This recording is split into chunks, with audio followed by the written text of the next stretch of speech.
आज हम बात करेंगे प्लास्टिक्स के बारे में। जी हाँ, वही छोटी सी फैक्ट्री जो कि पौधों को हरा रंग देती है। आप सोचते होंगे कि हर पौधा जो है वो हरे रंग का ही क्यों होता है।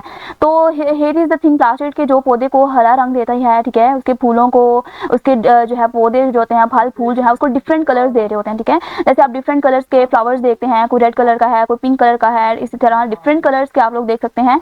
तो ये प्लास्टिक ही वो चीजें हैं जो कि हर पौधे को, हर फूल को डिफरेंट कलर जो है वो दे रहे होते हैं। They are three main types of the plastic. Chloroplast होते हैं, क्रोमोप्लास्ट होते हैं एंड ल्यूकोप्लास्ट होते हैं, ठीक है।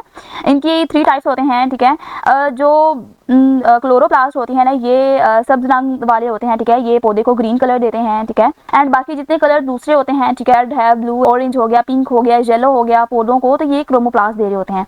एंड जो ल्यूकोप्लास्ट होते हैं ना, ल्यूकोप्लास्ट ऐसे होते हैं जो कि बेरंग होते हैं, ठीक है। ये कोई भी रंग नहीं दे रहे होते हैं, ये बिल्कुल बेरंग होते हैं, ठीक है। ये आप लोग देख सकते हैं कि इनके ऊपर कोई भी रंग नहीं है। ये ग्रीन है, ये दूसरे रेड, पीला, नीला, ये वो है। एंड ये जो है ये कोई भी रंग नहीं दे रहा होता, ये कलरलेस होता है। जो है थोड़ा सा स्ट्रक्चर देख सकते हैं कि ये है हमारे पास क्लोरोप्लास्ट जो कि ग्रीन कलर देता है, ये है हमारे पास क्रोमोप्लास्ट जो कि नीला, पीला, शीला ये वाला कलर देता है। And this is the leucoplast जिसके अंदर कोई भी कलर नहीं होता है, ये कलरलेस होता है।